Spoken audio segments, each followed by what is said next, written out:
తెలంగాణలో మద్యం ప్రియులు పండగ చేసుకున్నారు. మామూలు పండగ కాదు, ఒక రేంజ్లో సెలబ్రేట్ చేసుకున్నారు.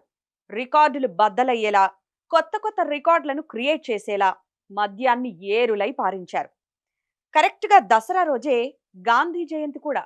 అంటే ఆ రోజు డ్రై డే. మందు బందు స్కీమ్ నడుస్తుంది. అయినా మన వాళ్ళు ఎక్కడా తగ్గలే. అసలే మందు బాబులకు ముందు జాగ్రత్త ఎక్కువ కదా. అందుకే 3 రోజుల ముందు నుంచే కావలసిన సరుకు కొనేశారు. వాళ్ళ ధాటికి పండగ 3 రోజుల్లోనే 700 కోట్ల రూపాయల మద్యం అమ్ముడుపోయిందంటే కొనుగోళ్లు ఏ రేంజ్లో జరిగాయో ఊహించుకోండి. సెప్టెంబర్ 30న ఒక్కరోజే ఏకంగా 333 కోట్ల రూపాయల మద్యం విక్రయాలు జరిగాయి.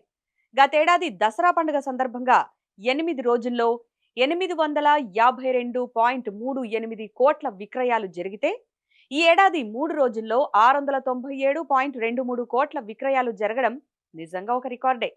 రికార్డులు కొట్టాలన్నా మేమే, వాటిని తిరగ రాయాలన్నా మేమే అంటారేమో ఈ మద్యం ప్రియులు.